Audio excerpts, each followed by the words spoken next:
we're recording. So the idea of this is to look at being single in a world of belonging. So it's that world of when people own people, when people are all doing stuff, when we're all fucking kinky, we're all poly, we've all got loads of people and life looks really wonderful. And also though, when you've got submissive and domliness going on, like tops and bottoms, if we just do it as a generic thing, is what is that like and what does that mean? Rather than raising your hand, if you type down the side of it, that would be amazing, unless you didn't mean to raise your hand and you're just waving, which is also possible. So how capitalism has created a fast food dating sex kink culture and how that can affect singles. I mean, I might touch on that on and off.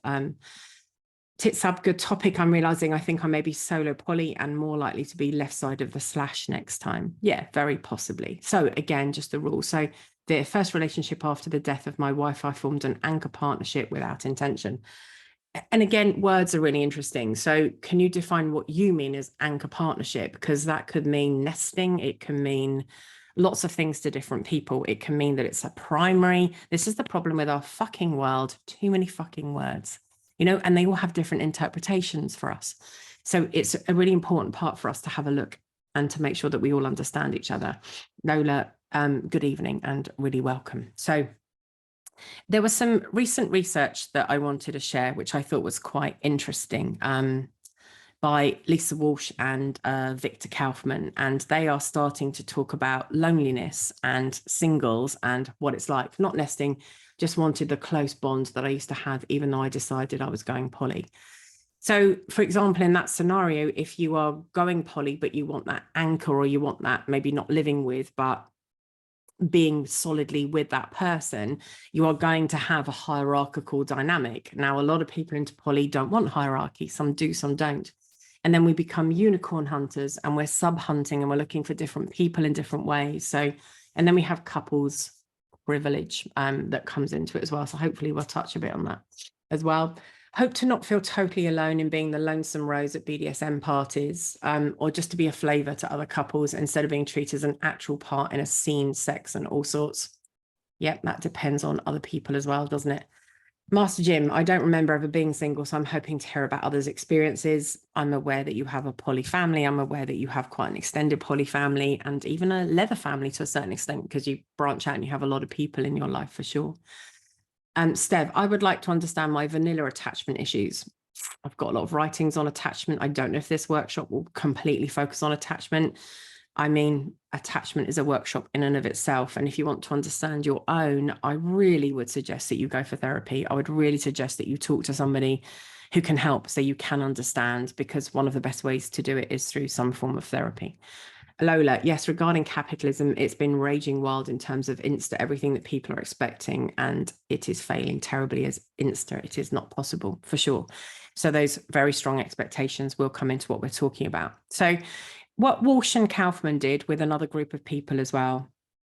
I like the book Polysecure. What do you think? Yes, I have a writing on attachment anyway on FetLife, and we say very similar things for sure. I think it's just writing about attachment really and putting it towards poly, which absolutely right. Attachment is fairly important. It goes through fits and starts and its importance in the psychology world as to what's trendy and what isn't, but it has had a bit of an upsurge again recently. Debbie says, I'm fairly introvert and feel quite okay being single, not in a relationship. I wonder why I feel okay with it. And that could just be a positive thing. It really could be. Karen, just want to share how often others find their way as a single in this world. I'm not interested in any form of dynamic at the moment. Still want to stay connected to my kinks without that. Have loads of love with my friends and long-term play partner, and are a solo little. So actually what somebody could turn and say to you, and I'm not saying this is right, Karen, right? I'm not saying this is absolute at all in any way, shape or form, but somebody might say, but then you're not single. So solo poly is a choice. You're not single. You do have someone that you connect with. But then we could argue you're not single if you have family. You're not single if you have friends. There's very many interesting arguments around it. Very okay with that, but don't come across on to many people that are on the same page as me, exploring kink, but not looking for dating, dynamic or relationship. Yeah, but they're three very different things, aren't they? Dating, dynamics and relationships are three very complex different things. I love my partners to bits, but would like someone that's closer, as both of them are currently long distance relationships. Yep. We can talk to people in other countries nowadays, can't we? You all come from all over the world. You know, I might fall in love madly with one of you, and then what do we do? I'm clearly not just going to, but you know what I mean. What do we then do when we have that long distance relationship, and what that looks like, and also to do with our expectations and how we are? So this research actually was having a look at what makes people happy and what singledom looks like as well. And what's interesting is the increase in single people as such. In 2019, they did quite a big piece of research, and they looked at 38% of adults in the US were actually single, or defined as single, unpartnered, completely unpartnered.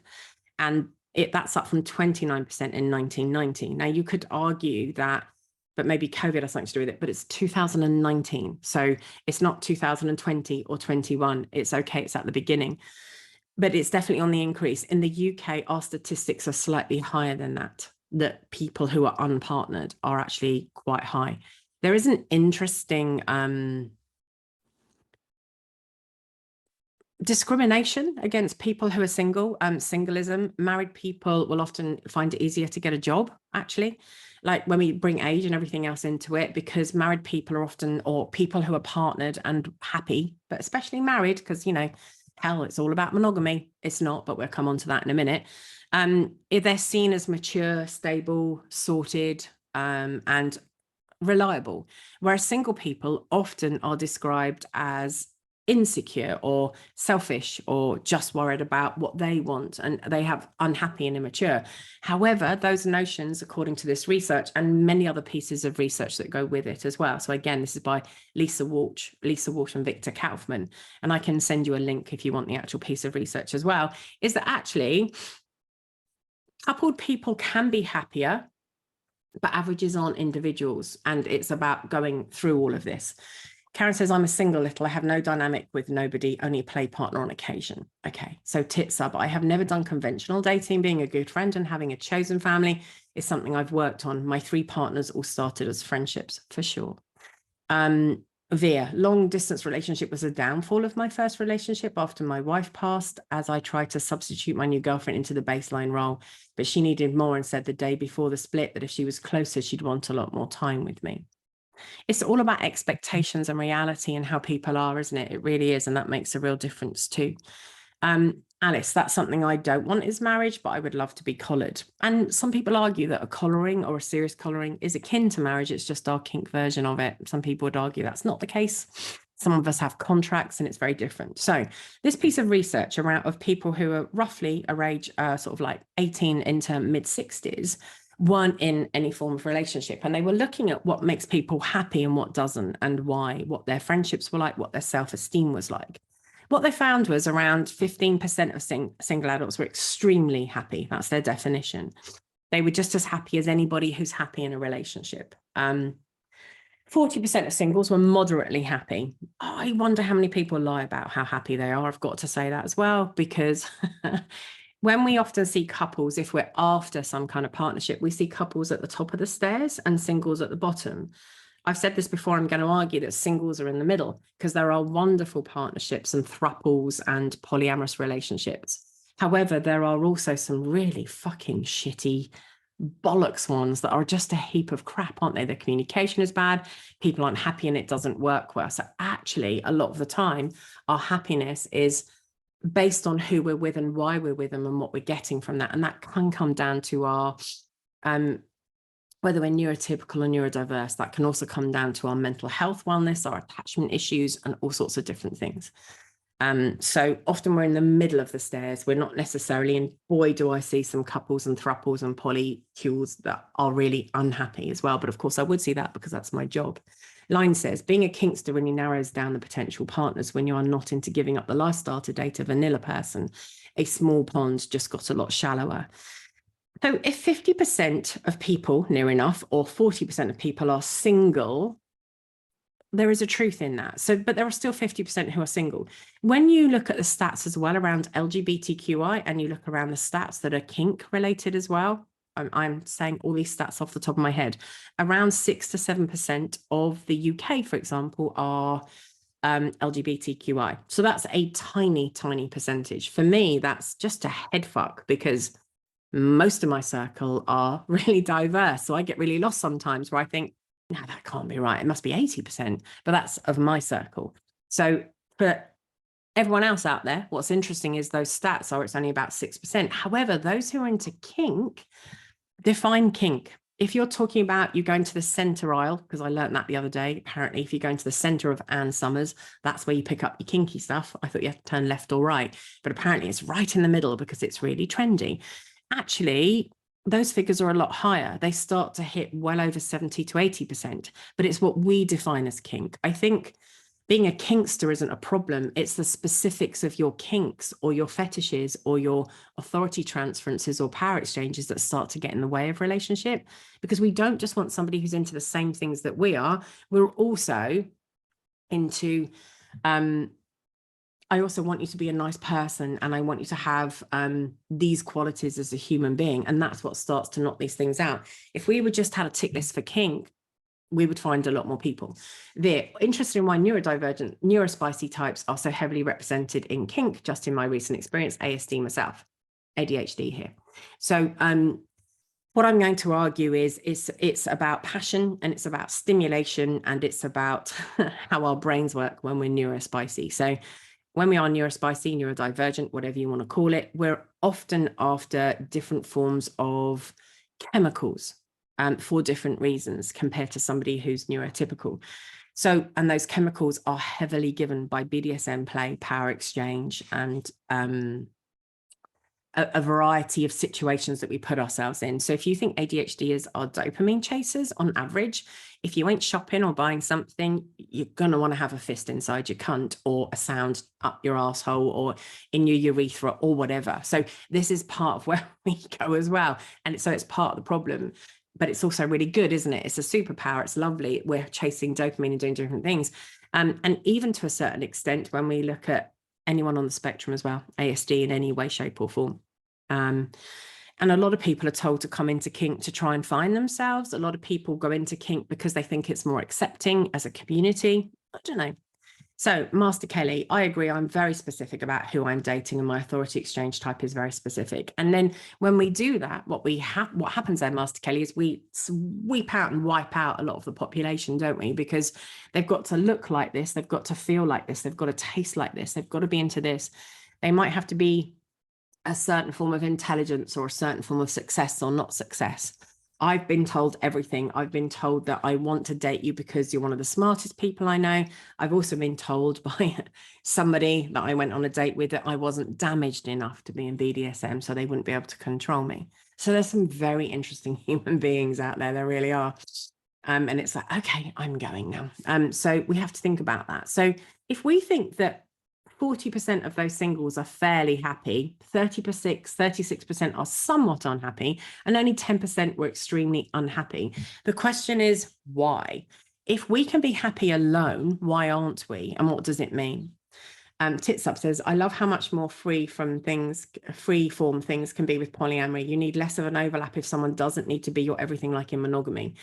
You and I have had conversations for sure. I am really against selling polyamory, which you're not doing, so I'm not accusing you of this at all. I'm really against selling polyamory as better than monogamy. One isn't better. It's not enlightened. It's not better. I love the fact that you said, I love how much freeform it is. So you're really taking ownership of that. We tend to sell polyamory as better, as enlightened, as wonderful, and hey, we don't have to wait for everybody to do everything in every way. Fucking bollocks. We're just different human beings. Monogamy is just as good as poly, and poly is just as good as monogamy if that's what you're searching for. However, again, when we add terms like ethical non-monogamy and monogamy into our mix, we're then also changing the chances of meeting different people. Plus, so many people have a different version of what monogamy means and what ethical non-monogamy means. So again, we're counting people out. Right, so why are we happy as human beings, whether we're single or anything else as well? It kind of goes back to the Greek versions of love, really, when you think about it. So there are different forms of love according to the Greeks when we go backwards in time. So of course, when we have that love that a lot of us have. We have that eros love, that sexual passion, that thing that we want to do when we want to touch someone, and have a lot of that. And it's the sold imagery that we have. It's a cultural thing that says this is what we're after overall. And eros is about sexual passion. Dangerous, fiery, can be really bad for us, a loss of control. We fall madly in love. And actually, when we look at a lot of research, we do fall madly in love. Love really impacts the brain, and we cannot keep it up at the level we're first at, which is why people then get bored when some of those first stages of relationships start to disappear, what we know as the honeymoon period. There is also philia, which is a deep friendship. And the Greeks really loved this form of love and care for other people, because it was brothers in arms, it was battle comrades, it was women who were fighting together. It was the love of two people, so friendships. That's a really important part. There was then ludus, which was playful love. And the concept of that is that it's a playful love. It's where we flirt, we muck about, and we do different things. We might be asked to dance by somebody. We might just have a quick flirtation at some kind of club or do something. And that's more that ludus type of love. So Mary says, my hubby and I are new to kink, poly, ethical non-monogamy. Our relationship is so much better because our communication is phenomenally better than it ever was. And for me, part of what I'm thinking is it's a real shame that it took kink and poly, although it's fucking wonderful as well, to kick you into that good level of communication. We need to be teaching those good levels of communication to everybody, always, in every way. When monogamous people come into my room, the first thing I teach is communication, which is also about listening, but it's also about talking. It's about understanding what we're hearing and checking that understanding out, and really having in-depth conversations about what words mean and agreeing on how things are. And then we also become more playful, which kind of goes back to that ludus. Agape or agape, people argue as to how you pronounce that. That's selfless love. Yeah, that's interesting. Do any of us really feel that selfless anymore? Do we give for nothing back? It's in dangerous decline. If you look at empathy skills, if you look at empathy in different countries, the last decade shows the greatest fall in this kind of love, this kind of helping others, helping strangers, selflessness, that Buddhist type approach that says, I'm going to help others, that's what I'm going to do. Pragma, which is a long-standing love, that's the idea of if we've got an established couple or an established polycule, maybe we've been together over time, the patience, the tolerance, the kindness within that is really important as well. We spend too much time on the principle of falling in love, and we assume that love will keep a relationship together. It will not. Love and sex doth not a relationship make, nor will it ever, and it won't keep one going. We can love someone and cheat on them. We can love someone and love someone else. And then if we're monogamous, that's horrific. We can love someone and still not be very nice to them. It depends on where we've learned what love means. We can have brilliant sex with somebody. Some of the best sex I've ever had was with a couple of people in my life that I was like, oh man, like best sex ever. But actually, both of them turned out to be complete and utter fucking cunts and horrific human beings who weren't able to have conversations, who weren't able to see things through, and actually lied and cheated and did different things. Best sex ever though, best play as well. One that's really important that we're now selling is philautia, which is self-love. And that doesn't mean you're having a wank, by the way. It means that we think about ourselves, that we can go too far and we can become very narcissistic and we can get very self-obsessed. But there's a healthier version of that where there's a wider capacity to love other people and to really feel good about self-compassion and look after ourselves. Now, we are probably swinging too far that way and becoming actually quite selfish in some ways because we've been too far out that way. And just like politics, we tend to swing from one to the other, and that causes a real problem. Can I ask more about ludus? I think that's the type of relationship I'm presently seeking.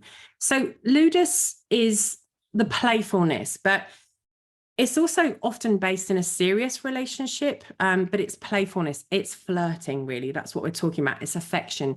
It's something between often people that are casual, that has a big difference, but it's the early stages of a relationship. And we're often after that. When we look at new relationship energy, it would come under ludus. That's what it would come under. And I've got a writing on FetLife that's going to be on my gravestone one day. I had a writing on FetLife, that's what it's going to say. But when we think about Ludus, when we think about new relationship energy, it can be absolutely wonderful and invigorating, and it's really lovely, but it's also really damaging. It can really hurt relationships that we're having. And it can really damage us and make us feel exhausted. We can't stay in new relationship energy for most of our lives. We won't be well. We won't be well because we have to go on to the next stages. A lot of people don't want to, but then that's why often, so some people are poly for the wrong reasons and some people are poly for the right reasons. And the wrong ones in this sort of term would be people who don't want to commit, people who don't want to see things through, people who just like that buzzy feeling of having a new person all the time. Lacey says, I think there's all different kinds of love that happens in the moment, especially with acquaintances. I just say my heart is full because that's actually how it feels. And that's a beautiful way of putting it. I like that. Alice says, one thing that I like and also struggle with is my partner's having NRE. Yes, so we'll go on to that in a minute as well. So there's all these different forms of love. So there's love for everyone, as I was saying, when we have that charity, graciousness, that empathy, and that's really important. Pragma, as I said, was that long term, and then Philautia is that one that's really starting to disappear, to increase massively at the moment, where we are saying, this is really important, I'm important. So when we look at all those ancient forms of love, it correlates with some of this scientific study and research that's actually being done. So the happiest singles are fairly extroverted. That's interesting. I'm an ambivert. I would struggle with always being extroverted. So they're outgoing, they have a more sociable nature, low neuroticism. I don't like the word neuroticism because it implies problems and issues, but what neuroticism means when it's used in the proper way, rather than someone throwing an insult, is that we have a tendency when we're neurotic towards a more negative, unstable emotional balance. That's what that means. So the least happy singles are people who probably have poor relationship with friends and family, remembering what we were just talking about with the different forms of love, a lower self-esteem, don't really want to go out, so much more introverted, and quite high neuroticism. Now, what we also know is that mental health is probably in a worse place than it ever has been. Is it? Is it because we know more about it? Is it because people are unhappy? And there are so many aspects that come into this when we start to talk about genetics, epigenetics, transgenerational messages about unhappiness, and actually the state of the world that we're living in, where it's not giving back, where it's very high pressure and people are really tired and stressed. Via says, NRE was what caused the breakup with my first new girlfriend. I was completely on that buzz and it was out of check with her feelings, hence my curiosity and why I'm keeping distant from my current play partner. I suspect I threw everything all at once. Yeah.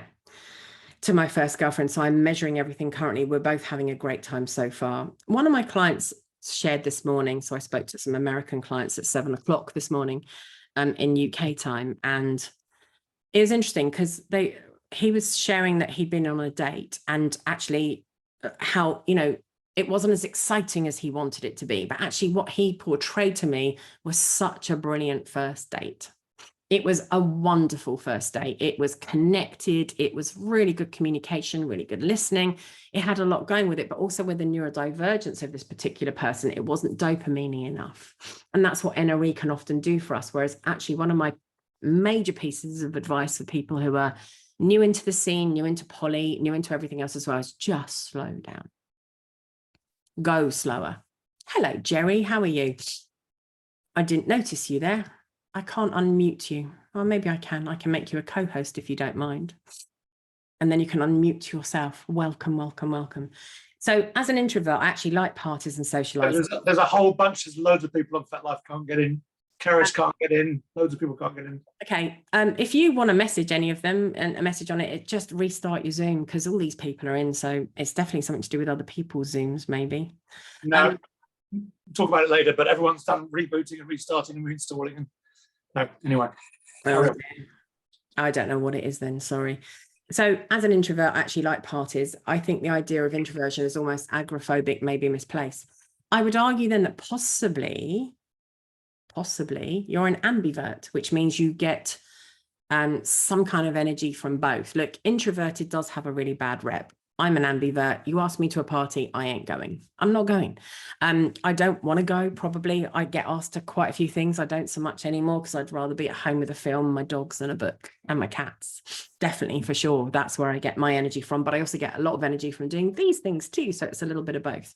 So when we are highly neurotic, lower extroversion, which isn't always a bad thing, there are variations between those as well. And it's about the balance of those. So if we don't have the best of family relationships, but we have brilliant friendships, actually, we can still be really happy. Actually, if we don't have the best friendships, but we have good family relationships, we can still be happy as a single person. Maybe that's the key, as people are saying, come through FetLife, but maybe people aren't. People are very used to just popping along. So that happiness gap is narrowing as singlehood also gains more acceptance in society, because that also influences our happiness as well, where we are told constantly that we must be in a couple. How many people when they were younger were told when they went to a wedding, oh, it's your turn next. When are you going to have children? It's never enough. Then you're going to have children. You're going to be happy for the rest of your life. And you've got all these criteria of all these things you've got to fulfill and do that tell us from a societal and from a cultural perspective that say this is how it is. But if we really start to enjoy ourselves, no, this is a known Zoom bug. I was able to debug it, but it took me 30 minutes. Oh dear, that's not so good. If you fancy going online and sharing it, please do. I'm definitely not doing that.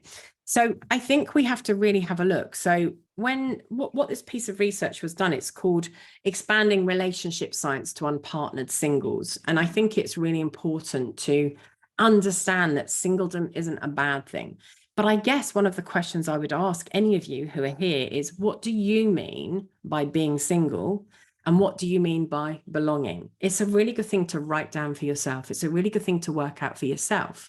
It's also, what do you mean by never, Mary? Sorry. What do we mean by single? What do we mean by togetherness? What do we mean by alone? And what do we mean by lonely? They're very, very different things. And it's important to realize that there's a really big difference between being lonely and being alone. Alone is a physical state. I live alone. I rarely feel lonely. Lonely is an emotional state where we feel disconnected. And actually we can feel just as lonely when we're in a relationship. We just really want somebody. And that actually very much is down to attachment sometimes. So the key difference between lonely and being alone is emotional attachment. Lola says, previously I've been, for want of a better word, single for years and years. It was funny how removed from romantic relationships I was, literally could not remember, as I've forgotten anything I knew. But my lifeblood through life have been my friendships, and even now I can only draw from friendships for relationship skills. So I don't know if that's good or bad, or if I'm lacking skills. The problem is we define it as good or bad. That's one of the problems. People are saying, well, I need a skill. I need to know where to meet people. I need to know how to pick people up. I need to know how to do these things. And do we? That's quite an interesting question, isn't it? Is it skills that we need, or do we just need to be able to talk? And in fact, that is a skill, especially for anyone who's neurodivergent. Just talking to someone isn't easy. It really isn't. Elle says, to me, single means not being in a romantic relationship. I consider loneliness being involuntarily alone when you don't want to be, or feeling unsupported by those closest to you. And I think we do believe we come from an interesting place nowadays where we do talk about that. Maybe we need to work on relationships with ourselves more than anything. And that's really important. But we can feel lonely, and it's really normal to have some loneliness in our lives. However, if you feel more lonely than not, is that the time to get into therapy? Is that the time to start reaching out to friends and asking for things? Jerry, I live alone and like it much of the time, but at times I get terribly lonely. Yeah, and that's not funny, is it, when it really starts to hurt us and we're craving and needing and wanting some form of connection? P says, being single has been the best times and the worst times in my life. It's vastly preferable to being in a bad relationship. Perspective is everything. And I would utterly agree with that. That being by yourself is better if you're in a bad relationship. But a lot of us get such an emotional and a commitment and a longevity type bias where we've sold into this and we don't want to give up. And that's hard. I have multiple chronic illnesses, so having kids is not in the cards for hubby and I. He doesn't want kids anyway. Also, both of my sisters had preeclampsia and had difficult pregnancies. So that's another reason for no kids for me. I'm perfectly happy being an auntie. Yeah, for sure. And that really good fucking valid reasons. And you don't even have to have a medical reason not to want kids. You can just not want kids. That's it. And yet the social pressure on people to do all these things, to get married, to have a partner, to have 2.2 children, as I said, to have a white picket fence, to own a house, are really shocking. And that is also plays into part of why we can feel really lonely sometimes, because it is that pressure on us. Lacey, single. I have a wide circle of friends, occasional kink scene partners, strong relationships with family. I live alone, but I don't feel alone most of the time. When I was in an MS dynamic, I felt so very lonely. That's really important to hold on to, isn't it? We look around, and let's go into that social construct, whether it's capitalism, whether it's social media, whatever it is. There is so much out there that says, this is brilliant. Look at me, look at my body, look at the angle I'm being pictured at, look at this connection I have with somebody, look at how wonderful life is. And actually it isn't. And it is a perspective. And I know loads of people, and I've had some very famous FetLife clients, famous on FetLife, fucking doesn't mean anything, but you know what I mean. And when you look at their stuff that comes up, they look like they're so incredibly happy, but I know what's going on in their lives and they're not. So I think we can really fall into that trap of believing what we see. And we tend to look around and up instead of around and down. We have to look at, or equally to us, whatever that means, people in our similar situation, how are we with that? I still go for that very famous quote that a hungry heart eats a lot of lies. And then we tend to believe what somebody is offering us, but actually it's maybe not best for us. That said, seeing red flags in a red love heart is really hard because they're the same color. And that's difficult too. But our relationship within ourselves, our intrapersonal, when we know what we need, when we have that ability to reflect and we start to know ourselves and we know our values and we know our morals and we know our ethics, that makes a huge difference too. Gary says, and yet at those times, if someone knocked on my door, I would probably ignore them and pretend I wasn't in. And that's interesting. I guess it's why, isn't it? Do we just make those choices? Is it because it feels too much and we can feel overwhelmed? It can be lots of reasons, can't it? Venus, I just not wanted kids. You said it, but people see us as weird for not wanting any. And Veer said child-free and childless are very different. Absolutely. And some people, it ruins their lives desperately. I've met so many people who can't have children in my therapy room who are desperate, and they see it as the be all and end all. But then that's when it also starts to be a problem for us. If we see relationships, if we see connections, if we see children, if we see partnerships as the solution for our issues or for our loneliness, then that becomes part of the problem. It isn't. I really do not believe as a therapist that you have to heal yourself and love yourself before you meet somebody. That is a ton of shit that's sold to us. If you are in a relationship and you are busy healing yourself and you learn to be loved by somebody else, that's fucking awesome and wonderful. And that's definitely something that I would advocate for anybody. If you meet someone and you think that they have to be the savior, that's when I would say maybe don't be in that relationship. There's a difference between the two. I'm working on myself. I'm working on how I feel about myself. And I'm working on all those social constructs and all that pressure that I'm aware of and part of. And I'm looking at my part in that and my place in that. And therefore, I'm really ready to be loved. I'm maybe looking at my own attachment issues and different things. Then loving someone else and being loved by someone else can be one of the most healing fucking things we can ever experience in our lives. However, when it goes wrong, if that's what we're attached to and that's all that matters, that's when we also start to collapse and not feel well. Mary, I'm lonely sometimes, even though I'm married. He's wonderful and great, but I don't really have platonic friends where I lived because we moved 2 years ago and we're in our 30s. There are definitely things we can do to make friends. Now, if we are into kink, we can go to munches. If we're into kink, we can go to fetish fairs and workshops and different things that are around us. If we are into sport, we can join sports clubs. If we are into history, we can join history clubs. We can go to badminton. We can go to all sorts of places to make friends. There are even dating apps that just have friendship apps where we can start to meet people and do things. But if we just sit at home and expect it to come to us, it absolutely won't. And a lot of us expect it to come way too quickly.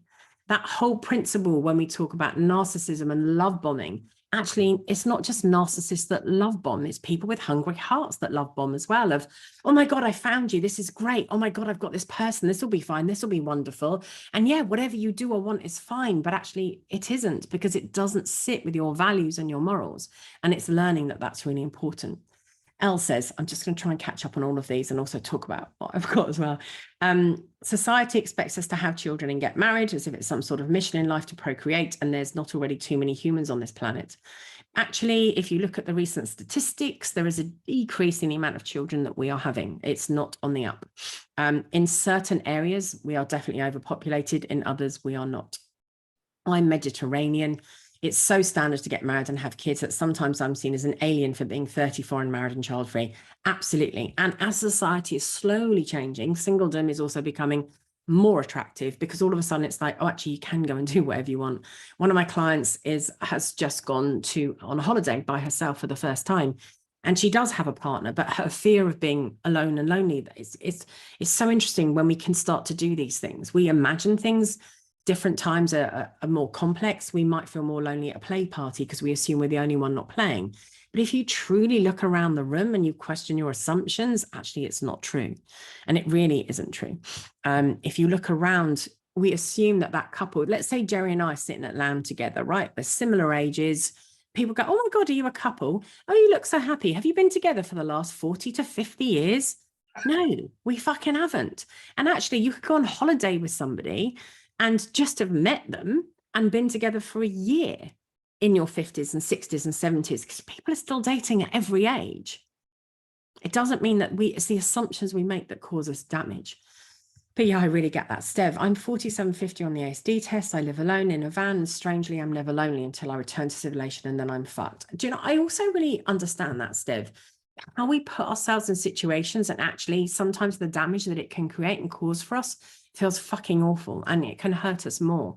So actually, staying away from a lot of society is also okay, as long as you are content with that. There's no written rule that says you have to go in and join in any way, shape, or form, unless, of course, that's how you make your money and do different things. We don't all need friends and massive friendships. I have acquaintances and some friends, and I have 2 very close friends, but I just have 2. I also happen to have 4 daughters. I've overpopulated the world, probably overpopulated my life, but I'm very happy with that. And I'm very close to my girls. Social media is very bad for the white picket fence effect. People only tend to post the good things, when in reality, I know their real lives. And I completely agree there. You can see it with everybody, but it's really hard sometimes to find the truth in all of those images. And people don't know. So it's really important that we do have to work on that. Working on yourself is so very important, but it's a never-ending process going on. Do you know what? Carl Rogers talks about the 7 stages of therapy, and talked, I should say, about the 7 stages of therapy. There is definitely a point where at level 6 and 7, where you're kind of doing it for yourself, by yourself, and that it's very different. The work on yourself isn't as life-changing or altering or pressured as such. And that can take years to get to for some people, and months to get to for some people, more often than not years, where we can just at that level 7, just keep going and understand what's happening to us. And that can help as well.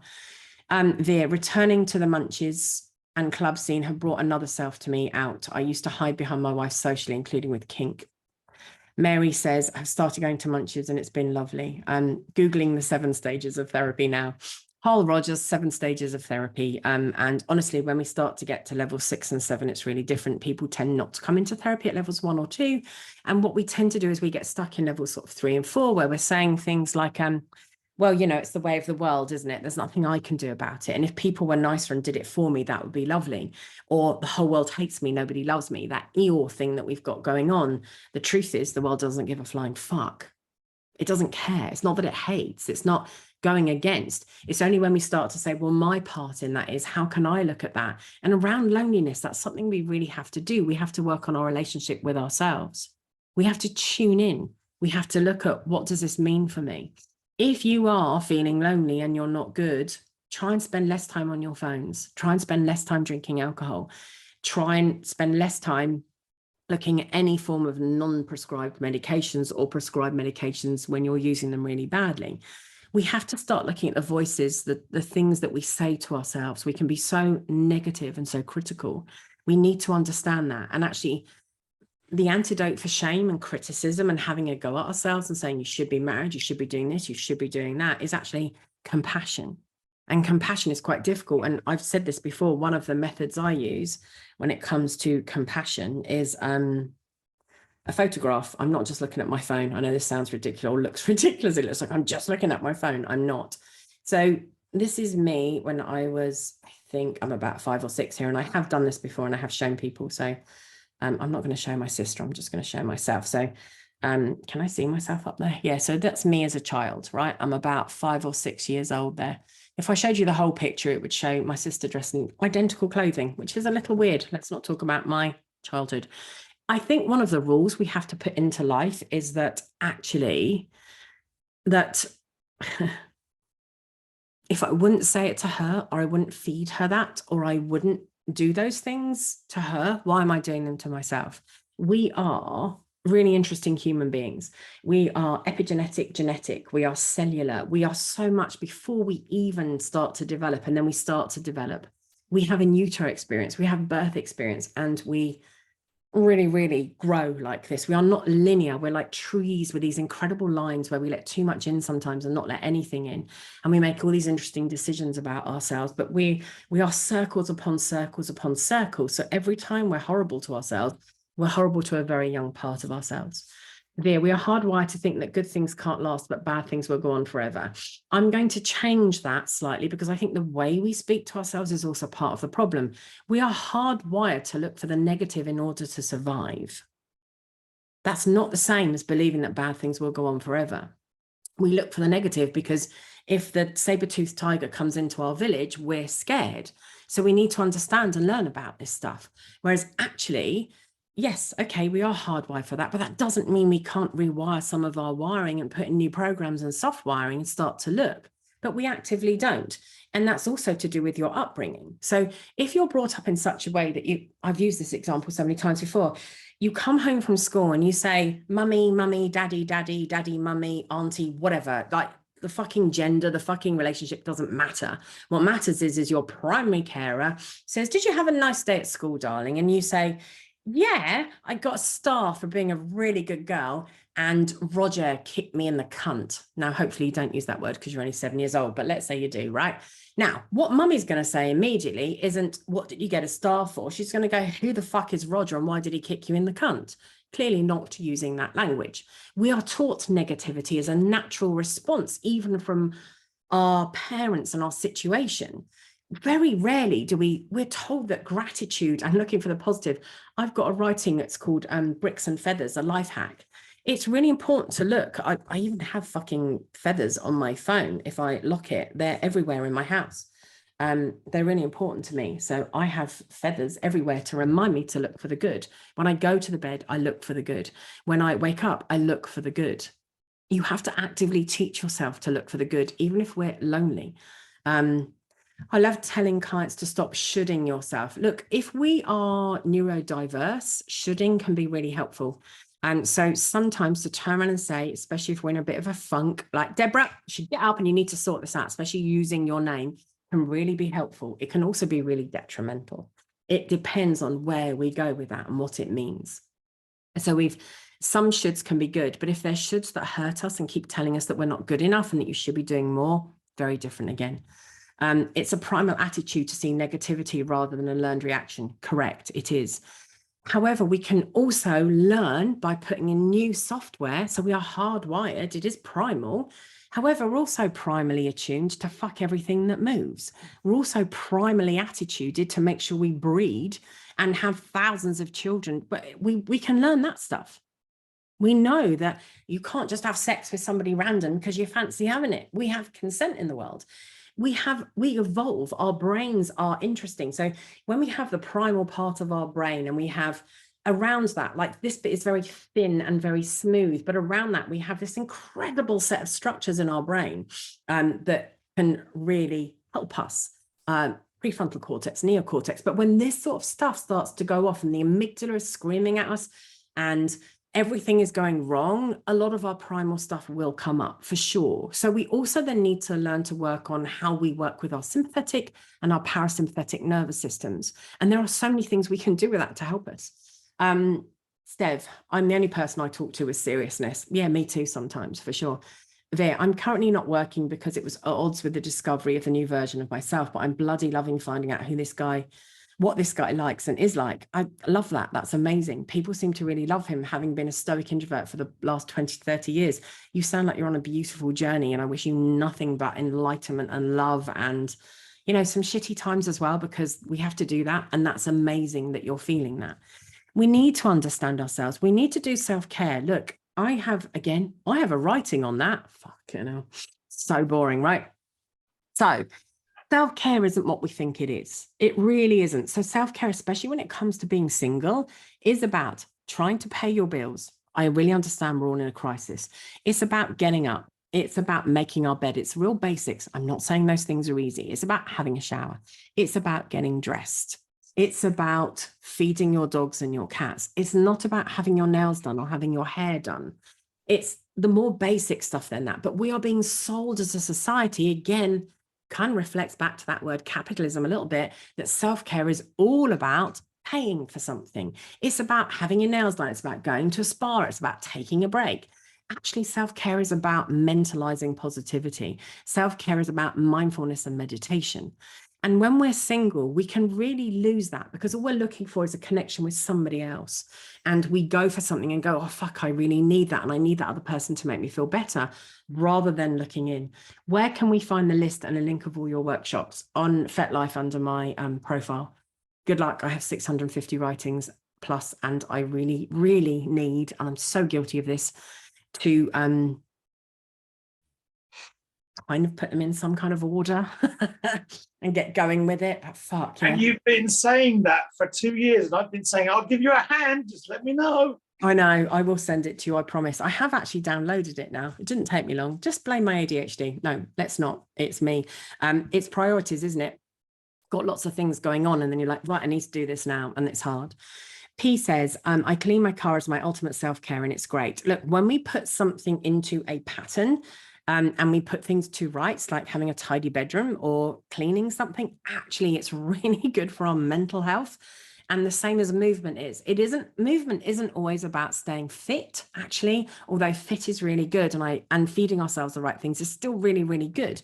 However, what we don't seem to realize is that actually from a somatic level, and this can sound a bit woo to people, is actually, you know, the way we move sometimes releases different things, especially around, if you look at polyvagal theory, or the vagus nerve, whatever you want to call it, how it runs and the connection it has in our body. And movement can really help with that, with anxiety and stress and different things. So actually, when we move, movement itself can really help us. It's not just about the fitness. It's why exercise also helps our mental health. During grieving, I heard about the concept of 0 days, when people do absolutely nothing. I always had to feed the cat, but there were days when that didn't feel like I could do it. No, for sure. And it's interesting, 0 days. There is no such thing as a 0 day if you live in a real world. Even if you have 25 servants, 25 million quid in the bank, there is no such thing as a 0 day. There are lesser days. There are days when we can do less. There are days when we can switch off. There is no such thing as a 0 day. It's a heap of shit. Again, it's one of those sales things, isn't it? Have a day where you do nothing. My fucking dogs would die. Like, that's not a sensible idea, is it? And also, I would die if I don't feed or water myself. Or I'm not going to die in one day, but it's not healthy. It's not good. There's no such thing as a 0 day. We might talk about reducing stress. We might talk about reducing the list of things that we have to do. Again, different. I feel like we're getting away from the subject slightly. Cleaning in general is my self-care. I have severe depression, anxiety, and take a shower can be a huge endeavor. Fucking huge, but we need to take it down. The problem with taking a shower is that it's a huge effort. So if we're lying in bed, we don't need to say, I need to have a shower. It's too big and it's too distant. I need to sit up. Can I do that? What's best for me as a human being? Right now, I can sit up. Do I want to lie down again? Yes, sometimes, and I always can. Okay, can I sit up? Yes, I am. That's wonderful. Can I swing my legs out of bed? And actually, by the time you then get to the shower, you've achieved 50 fucking things that are incredible and are really good. Now, some people say, oh, for fuck's sake, don't need that. Great. I'm glad you don't, but some people do. So it works differently. So I was talking about, there's a real difference between wanting, needing, and loving somebody. When we hear a breakup, sometimes we get really shocked, don't we? We watch people break up and we're like, God, I thought they were so happy. I mean, their social media looked happier. Every time I've met them, they seem really lovely together. Are we in love? does love matter? Are we staying for familiarity? Are we staying because we need to be with somebody? A lot of people won't leave relationships because they are needing financially. They don't have independence to leave. A lot of people stay because of, again, societal and cultural pressures that make a real difference. But there's a real difference between needing, loving, and wanting.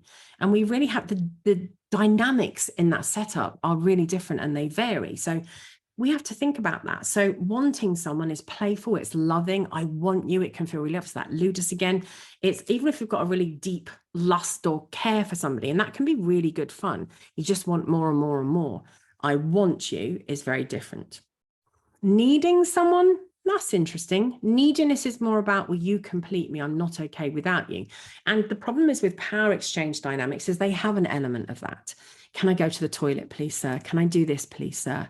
Can I come? Can I, all of those things that we ask in order to be okay. And from the other side, that ownership of, yeah, we're doing this. It could just be as well, especially if we're neurodivergent, that the body doubling of being with somebody else really matters to us.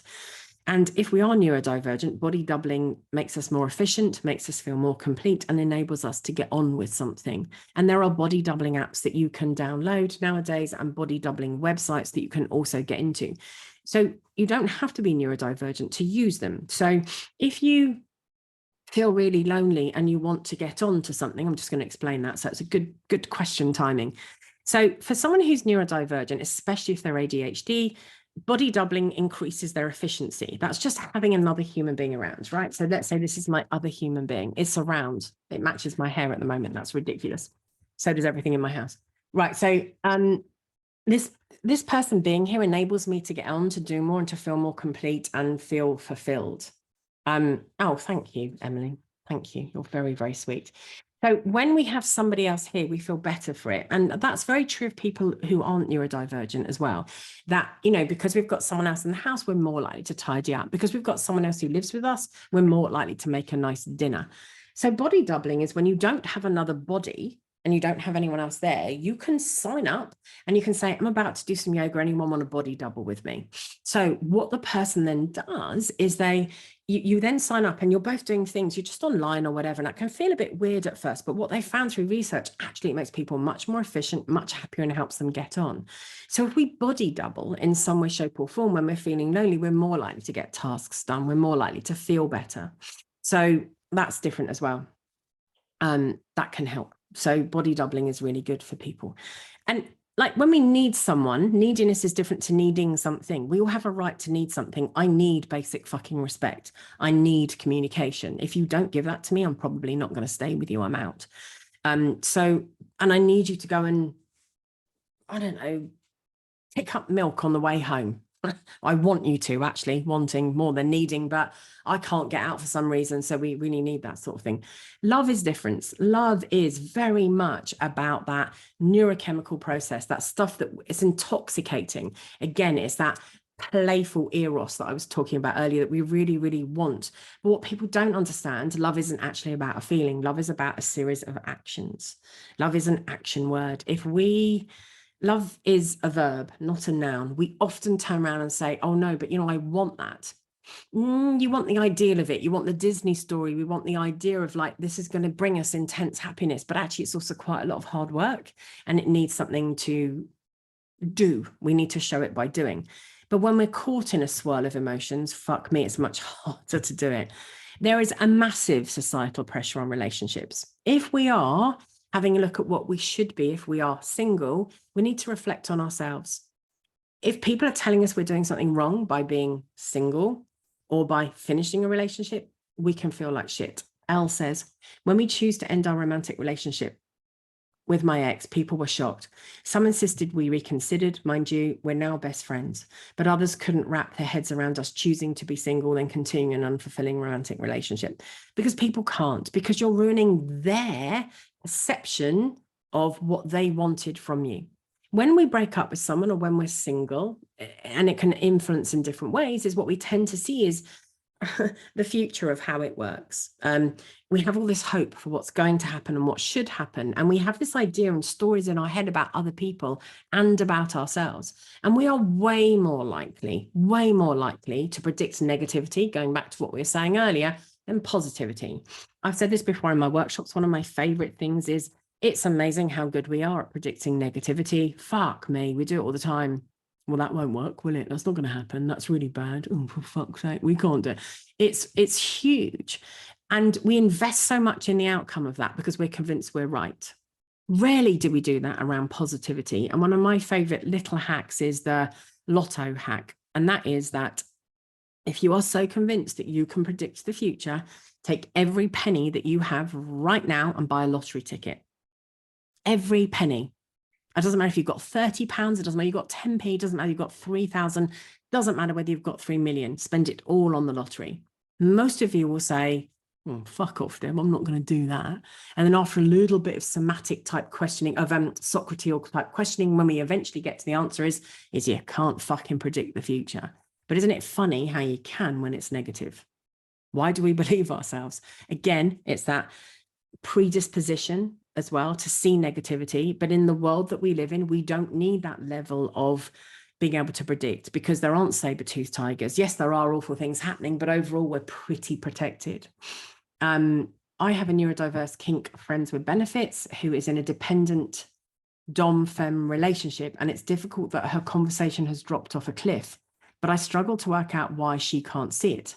I've been chalking it up to her ADHD, NRE, but it's difficult when those occupy them so completely and it feels like our relationship has fallen off a cliff, and it's difficult to not blame myself due to my old version's doubt. It's really difficult when you're predicting, hey, this is what was, this is definitely what is, it has to be me. It's them.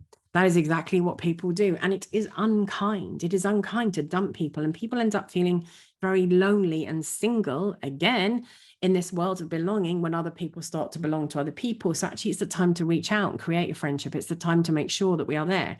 My question to you, Veer, is how long will you put up with that for? What is okay for you? What are your boundaries around that?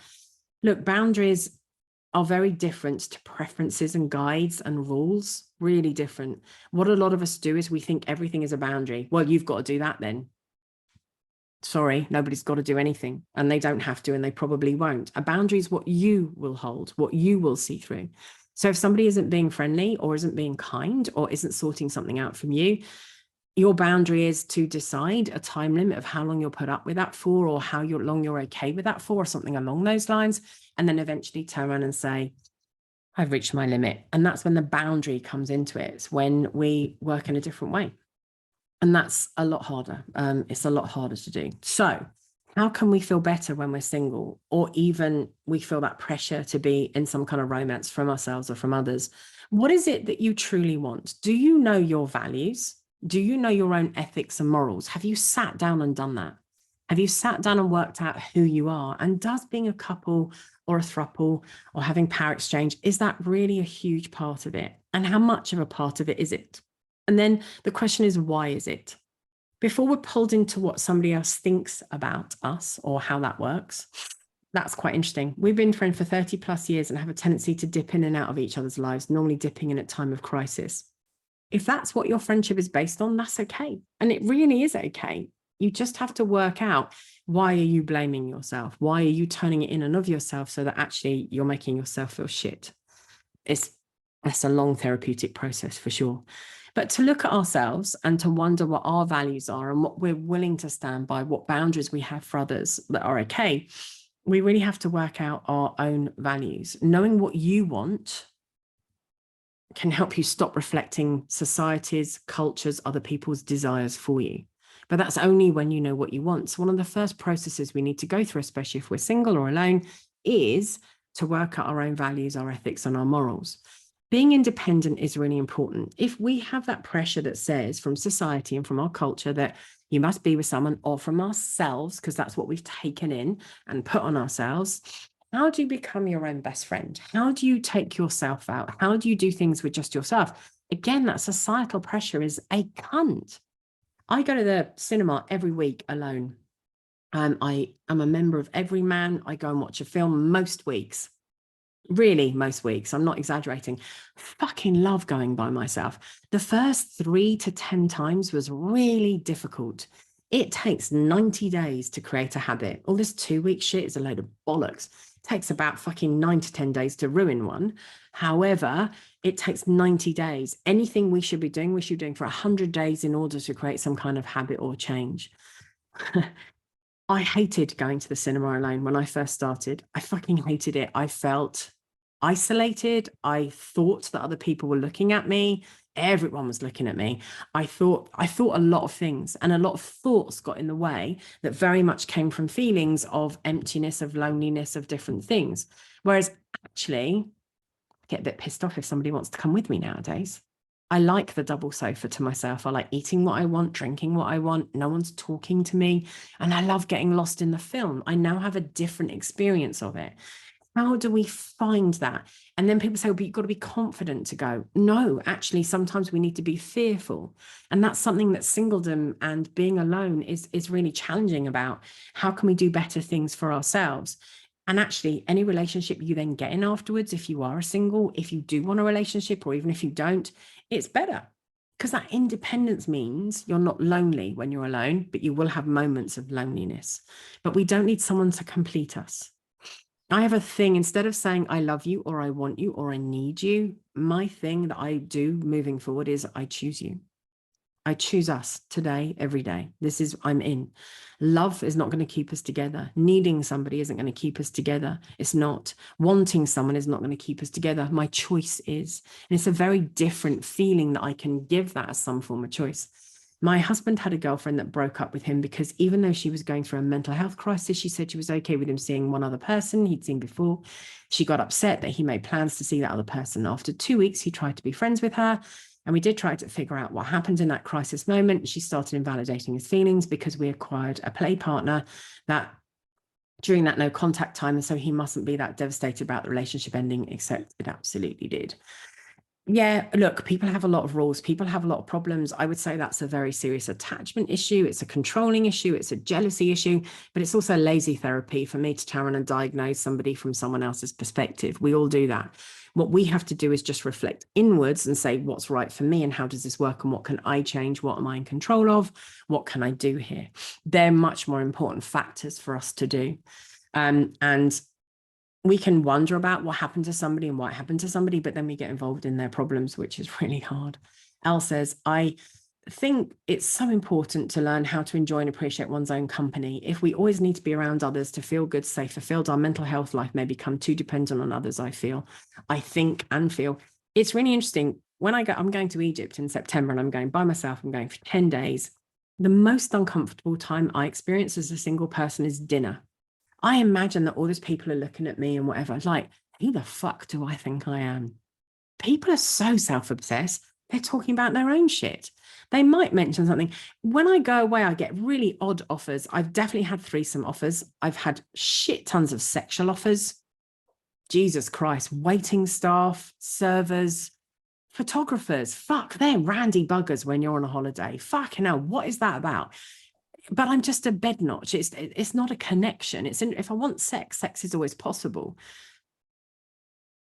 It is for a lot of us a lot of the time, not for everyone all the time.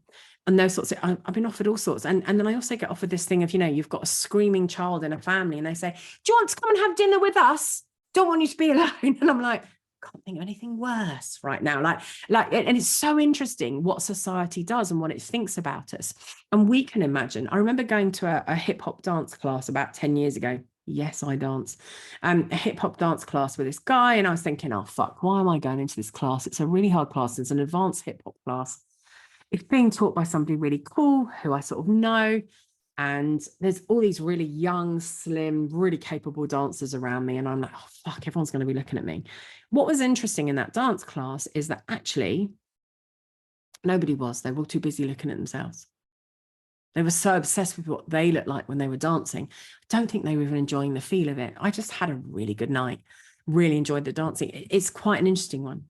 Titsub says, I never thought about the end of my DS relationship last year as being me enforcing a boundary. I knew I'd ended it, but didn't at the time. I literally lasted 48 hours on hold before I enforced the boundary that wasn't okay. It is about enforcing boundaries. When we turn around and say that isn't okay by me, that's us holding a boundary. I'm out. Lola, I go to the theatre alone all the time. I have a group that I've created to take my friends with me through my membership, but I don't care if often no one can go. I will still go alone. Otherwise, I would miss out on so many amazing performances. Funny enough, I don't go to eat on my own. Couldn't hack that one. I went to see, I used to do musicals for a living many years ago. I've had 3 very interesting different careers. And musicals was definitely one of them. I went to see Heathers the other day by myself, and I absolutely fucking decided to go for dinner first, to put myself in that uncomfortable situation. And it was slightly uncomfortable. It was fucking lovely. I really enjoyed my food, and I couldn't wait to get to the theatre afterwards. Self-care versus self-indulgence. Thank you, Emily. You're being really kind.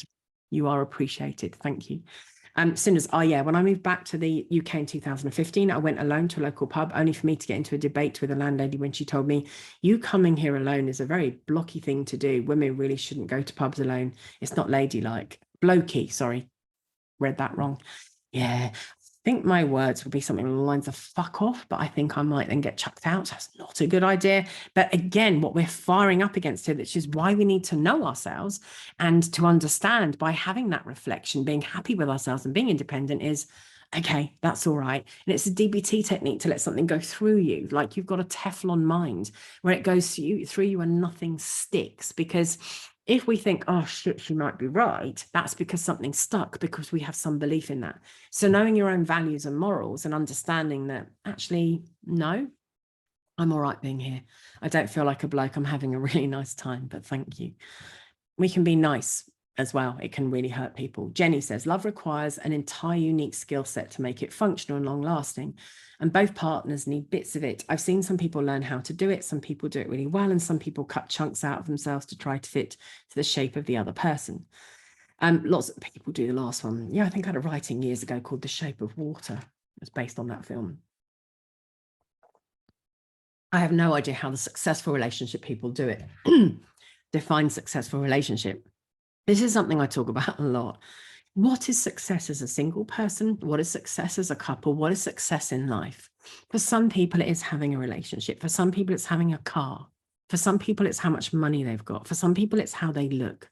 For some people, it's the latest gadget or technology. For some people, it's the size of their garden or their land. For some people, it's how many pets they've got. For some people, it's their status and position, maybe in certain fields. One of those fields might be intellect. They might be a professor of something, or the field might be that they're one of the greatest scientists. It's interesting. What do you even define success as? And there are so many others. Why do we just say what success is? We need to define what it is for ourselves, and it needs to correlate with our values and our morals and our ethics. It's really important that it does.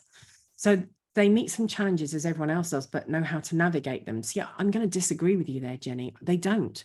So some people just stick together because it's the right thing to do and don't navigate any challenges. So they've got longevity, but maybe not good communication or success. Is longevity success? No. Not always. Look, you can also be monogamous with somebody. Monogamous, what's that? I don't know. Some kind of new Hebrew Jewish word I've just made up as a Jewish woman. Monogamous. I'm sure it's going to go there, I can tell. Right, so we can also get stuck in that place where we turn around and say, but longevity is success. It isn't. Some people are fucking unhappy, but they stay together because they've got longevity. So that bias comes in of, I've invested so much into this, so I'm not going to leave. It doesn't mean that they're happy though.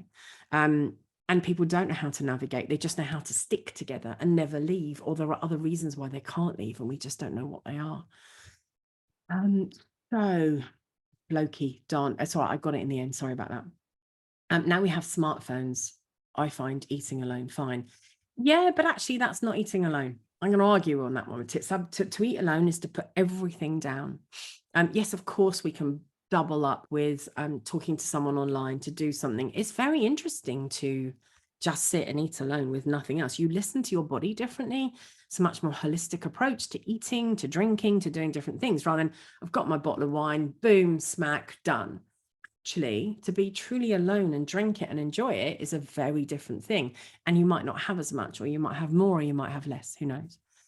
Haha, I just let her ramble on, so soon shut up when I pointed out that I was paying at her venue. I'm glad you did, in a very nice way. Is this more white picket effect, but on a larger scale? Yeah, for sure, it really is. Hello, Jess, don't worry about being late, it's fine. Question about that landlady. What is she so threatened by that she needs to break all the rules of social conduct with a complete stranger? It's always their own issues with such. Of course it is. It is absolutely somebody else's problem. But it's very difficult to learn that that's a you problem and this is a me problem. Your problems are up to you. Okay. It's very difficult. I love the word okay. I use it on some. If I've said okay to any of you on my writings, probably don't mean it very nicely. So if I have said that to you, there's probably an interesting reason. When people pick an interesting debate or try and go somewhere else entirely or don't add, okay, or thank you. That's it. We don't, it's a you problem. And actually, I don't even want to get engaged because actually I don't care that much. I don't. I really care about the people I care about. I care about my clients. I care about a lot of people. I don't have the energy to care about random strangers just cause. Monogonosh, singles mixed with food. Yeah. 17 years together, Lacey says, much happier when I finally left him. Thank you for a new word. Oh, for sure. I pointed out that I was not going to meet anyone in the area if I sat on my sofa at night. I never went back there and found much better places and people. Exactly, because actually the environment is down to her. It really is. I think that sometimes stability, as in a long-lasting relationship, is confused with happiness. I agree. Longevity, stability, whatever you want to call it. The familiar isn't always what makes us happy, even if it makes us feel secure. I make that point all the time. The rock and the hard place, frying pan fire, all those things that we talk about. A lot of us are frightened to get into relationships. A lot of people are worried the way that we are because we think that's what we should do.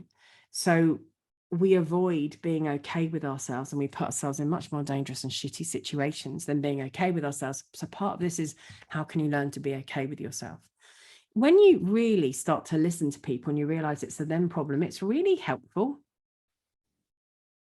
Actually, I might want to be in a relationship, but actually right now I really want to focus on my career, or actually I've just got my puppies and I really want to focus on them, or I'm just doing my house up and I don't have the time. So which path should I follow? But if you're aware of your own ethics and morals and values, that can help. If you've got a really good friend who can help you to have a different conversation, that can help as well. And we can take it to therapy and life coaches. That can make a difference as well. People's opinions can be really valuable, but not if they're pushing you towards their ideals and their goals. So when you know your own and understand what you want, we can be better as being a single person, as in better being happier, more content.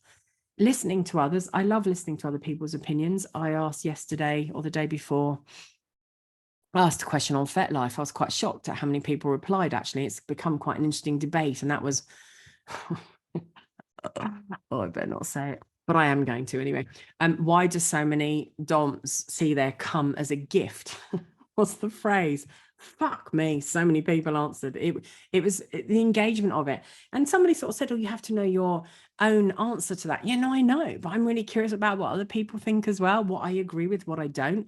And sometimes somebody can say something and you can go, oh, that was really helpful. I haven't thought about that before. Body. Go and look at the thread. It's so interesting. Jess, 17-year relationship, now divorced and so much happier training to be a therapist. Really cool. If you write to me afterwards, Jess, this can be a CPD certificate for 2 hours. Let me know. I'll send it to you. I seem to have a problem now with the title relationship, so I've noticed. I don't know if I'm poly or just enjoying having a play partner and friends with benefits. I think a lot of people are questioning who they are. And while we're doing that, why do we have to put a title on anything? Single isn't better. Being in a couple isn't better. Being in a throuple isn't better. Nothing is better. It is simply different. It's the same with poly and monogamy. They're just different. And people struggle with difference. We know that. So I don't think we have to label. Even the word relationship, we make it about something that's just to do with eros. It's not. You and I are in a relationship right now. We have something going on between us. We're talking. I'm talking. Fuck me. It's a very one-sided relationship. But there is a relationship there of some kind. There's a relationship with friends. There's a relationship with somebody you just meet for 10 minutes.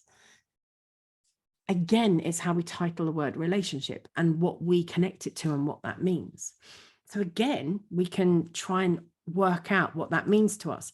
How can we be okay with being single? Jesus Christ, it's hard. It's hard. I really do not believe in that fallacy that says you must be in a relationship You mustn't be in a relationship to heal yourself. Jumping into a relationship for the wrong reasons is definitely bad for us. We have to try and work out. So we need to ask ourselves some questions.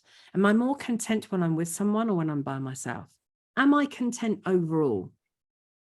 The negatives tend to take up more weight. The bricks and feathers hack that I wrote on FetLife is it's easy to pick up a brick and its negativity. It's heavy, it's solid. We can smack ourselves with it. We can smack others with it. It's got a lot going on. So it's difficult because we do have a tendency to turn around and have a go at ourselves. It's much harder to pick up the positive, lighter feathers. It's the value of each one that really matters here. Am I okay overall? I'm just really content. Thank you. I'm really glad you are. That's a beautiful place to be. Are we content overall? Do we have shit that happens? Yes. There is distress and there is eustress, and eustress is good for us. We need a little bit of stress, but distress is not good for us. Really isn't. If I'm not content with being single, what is it that I then want from a relationship? Is it about completion? Am I actively going out for it? Am I waiting for it to fall in my lap? You have to go out to make friends. We can't just do it on the internet. We can't just sit here and type all the time. At some point, something has to move, unless that's what you want. Now, a lot of people do get a lot of good companionship from just talking to people online. I once had a female submissive in my room who was talking to 28 masters every day, and none of them knew about each other. She was fucking loving it. She was having a great time. Was she in relationship with any of them? Interesting question. She was actually just quite happy typing away and having these things because it fulfilled something. It gave her a dopamine hit, the love, the rushes, the pictures. They didn't know they were all being sent the same picture. So it's really interesting. People play games. Relationships, friendships, and companionships all have a common connection. They're ships. And some, I like that. That's sweetly put. Some sail off into the sunset while others sink in the bottomless abyss. And some of us see our role as just being a lifeboat. So actually, we bob between all of them and we don't do very well because it's a metaphor that I've used. And so we do have to be really careful about how we build our surroundings and what it means. If you're not content, what are you looking for? What are you looking for from somebody else? Is it something they're going to give you or is it something you can fulfill by yourself? What is your pattern of relationships? What is your success around relationships? What are the things that don't go so well? What are you good at in relationships? What are you good at as a single person? What are you content with? And it's really hard to see positivity in ourselves. So sometimes asking a friend to help us with that is really good. I talked about self-care. Practicing self-care is an active thing we have to learn to do for at least 100 days before we get good at it. I remember once my daughter's partner's niece lived with me, and this is relevant. She said to me, "Deb, will you help me lose weight?" And I went, "Absolutely. Not a problem. I want you to write this out for me, do this for me, and let's sit down and have a conversation. No charge, just sitting with her." And she said, "Okay, so when you look at that, how are you going to help me lose weight? What do I need to do?" And I said, "I want you to buy a cup like this. And for the first week to 2 weeks, I don't want you to change anything that you're doing. I just want you to drink this much water every day." Her response was, "If you're not going to fucking help me, why wouldn't you just say?" Oh, thought I was actually interesting. So again, expectations, really interesting. Starting off with a small habit, understanding what you're good at and getting good at something and achieving something really small and simple is the best thing. Scarcity creates desire, and we have to be really careful about that.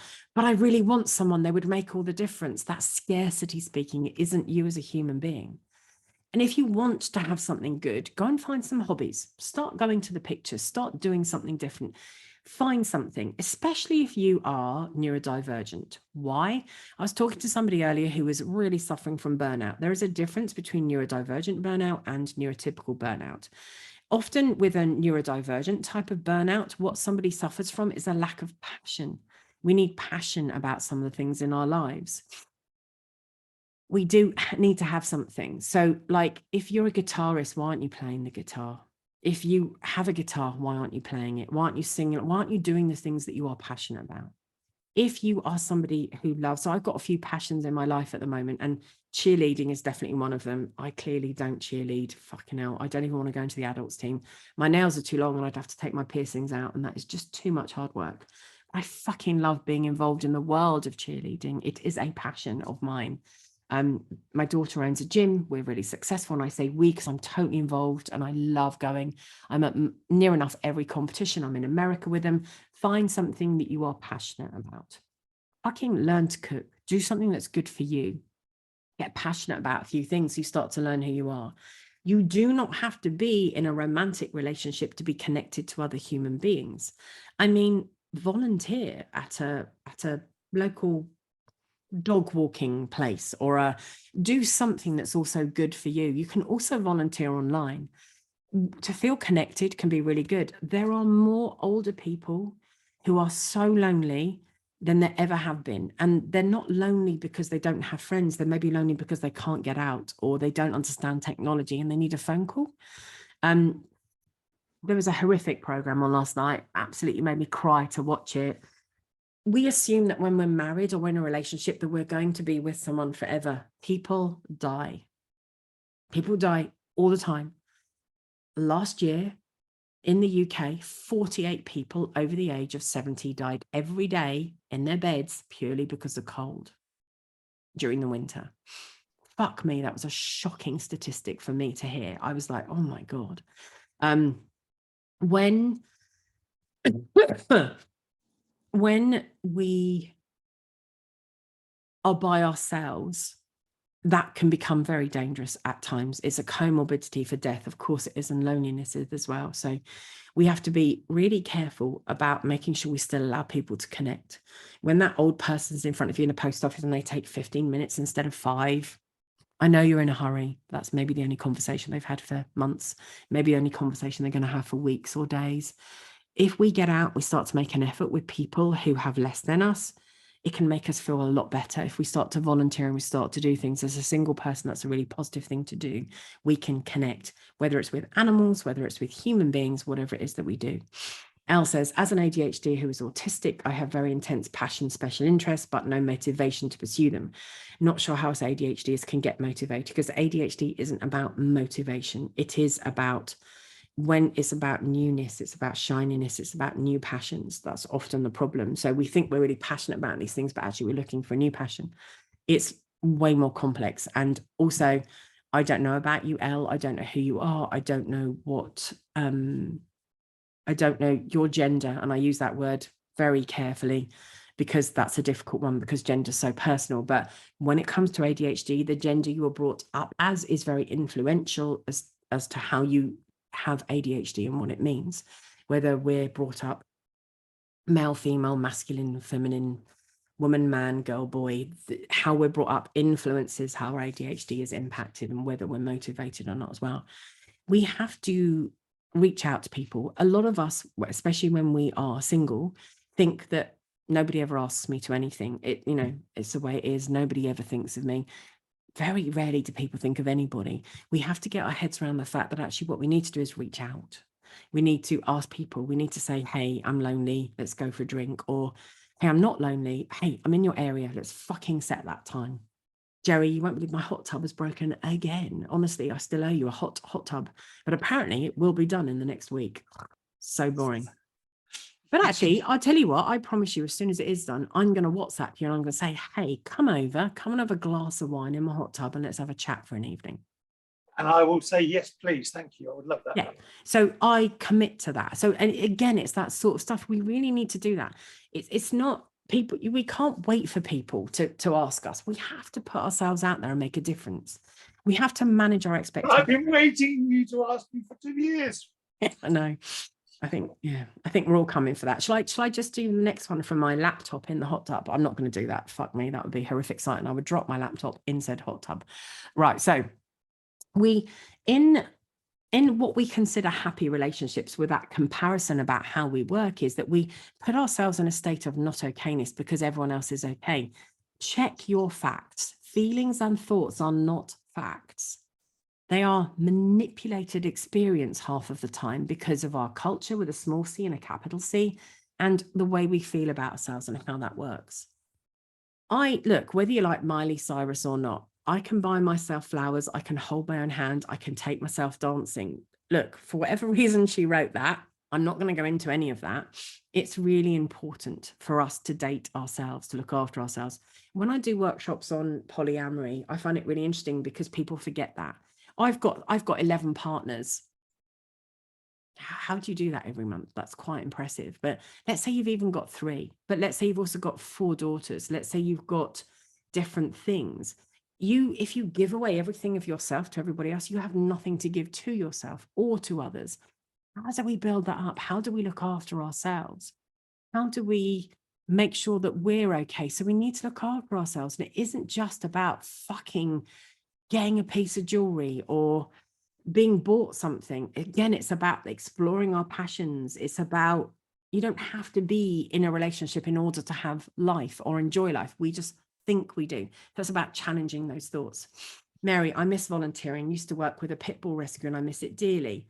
I guess I'm going to ask you why you don't do something like that again if you do really miss it. And you'll have many, many good reasons. And we always have good reasons. We're so busy, we're stressed, we've got a new disability, we've got a new issue, our mental health isn't good enough. But ironically, it's chicken and egg. How do we start to do these things so they do help? When we talk about motivation, it isn't a handbag, it isn't a cup that we pick up. It is the practice of just starting something really small that just gets us going, that then helps us carry on. Lola, yes, a big part of friendship skills is putting effort into sustaining and maintaining your relationships, to keep arranging things with friends. Yes, it is. And the thing is, we always think that the person should do it to us, not that we should do it. And we feel hurt. If you want to go out and you want to meet someone, you have to be ready to do that. As in, you can't expect the other person, if we're desperately seeking love or we're desperately looking for something, the desperate is the issue. I struggle with thinking I'm too much or annoying, so I've been working on not worrying about that and just try to engage. Do you want to know the best way you can do that? Is fucking go and volunteer at that pit bull rescue and do some exposure therapy for yourself. And you can even say to people, hey, I have a real worry that I'm too much. Do me a favor. If I am, would you let me know? And could you say it in a kind way? I have a real fear that actually I talk too much. I have a fear that I talk too fast. I have a fear that whatever it is. When we share it and other people say, it just starts to shrink because it's exposed. It makes a real difference. I really understand your struggle, but at some point we then have to make a decision to do something different. A lot of us are very stuck. We're engaged with these old habits. Cinders, I've noticed so many unhealthy people since I've been in and out of therapy over the years. I picked up the dating apps again recently, and so many people are looking for someone to fill in their gaps in themselves and their lives rather than looking for people that they can grow with. 100%. Believe me, I'm on those dating apps. I pull out of them 9 times out of 10. They fucking terrify me. They do. There are some people who really aren't okay, and I'm not going to make them okay. I was speaking to somebody, the one who'd said that their cum is a gift. And when they were talking about their cum being a gift, they were also talking about that they don't speak to their own child. And I pointed out, if your cum is such a gift, why aren't you speaking to the fruition of that? They put the phone down on me. Maybe I was too straight and direct.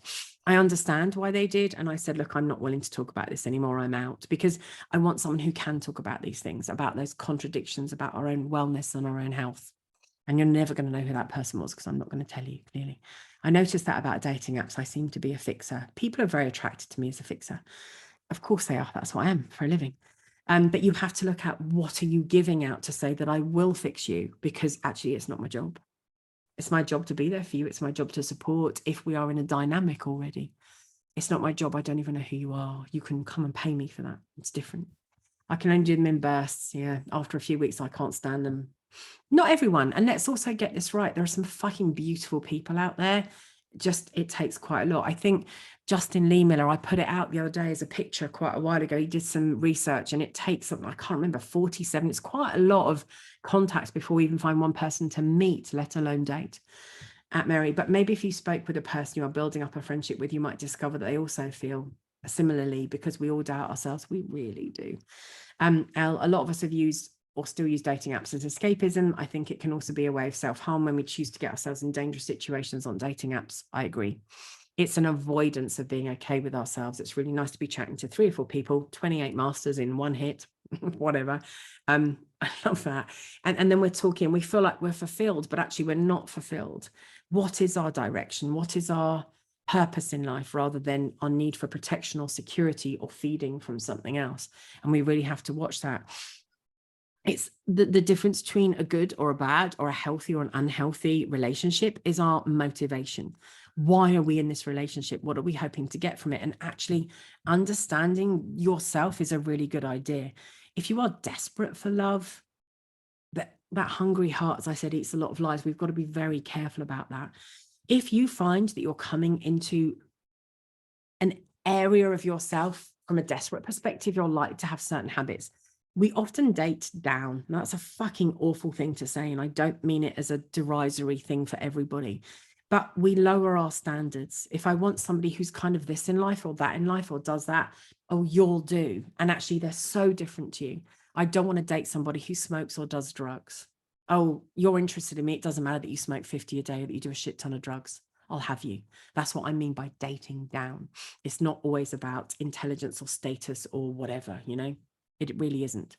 You have anxiety all the time. If you have an approach to a relationship where you're starting to say, what are you doing? Who are you talking to? Let me look at your phone. What's happening? When we don't have a good attachment style, and by good, I mean a settled one where we feel okay with ourselves, around 50% of the population have an anxious, an avoidant, or an insecure form of attachment. Around 50%, it's not quite that, but it's 52, 48, whatever. Around 50% have a secure attachment. If we sit in this area, the reason we're in for a relationship, the reason we're looking for that means we're not okay for ourselves.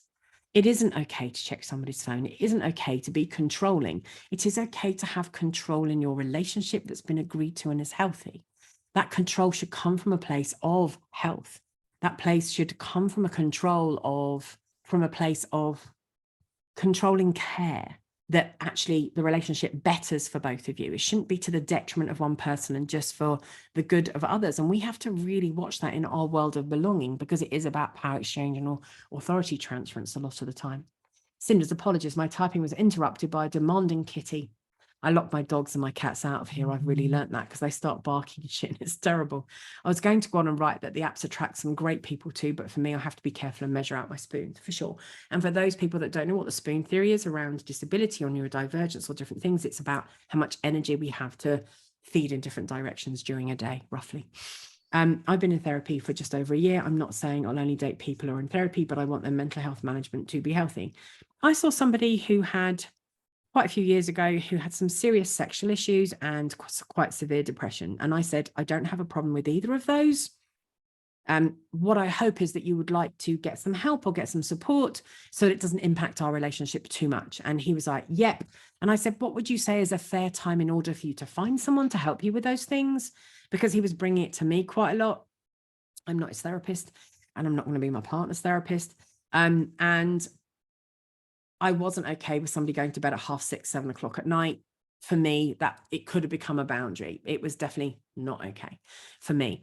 And he said 3-4 months. And I said, okay, is it fair then that we revisit this in 3 months and we have a conversation about that you've got help or wherever you are? Absolutely. I was then diagnosed with cancer that Christmas, and he came over between Christmas and New Year. And we were doing something, and then I said, I'm going to go to my daughter's. I need to feed her cats. She was away in America. One of my daughters was, again, with cheerleading. Off she went. I said, I'm going to go and feed her cats. And I said, are you coming with? You said you're going to come with me. Oh, no, I haven't done that thing still. I still got to do that. And it clicked. And I said, we're at 4 months. Have you found anyone or done anything? No. Why not? Well, we just haven't had time. 4 months. And actually, I said, do you know what? I'm going to call a halt to this. I'm going to say, I'm out. I'm really sorry. That is not acceptable. That was a boundary for me. It wasn't a guide. It wasn't a line. It's really important. And he said, I was going to look after you when you had cancer. I went, I appreciate that you think that, but actually I'd be looking after you. And I've already got 4 kids, and I'm going to go through hell in the next year. And it was hell. I was right. I cannot afford to look after anybody else. Boundaries. What's healthy for us? How does it work?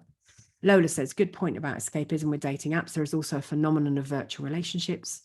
Look, if you have a virtual relationship that you are enjoying and is adding to your life, that's lovely.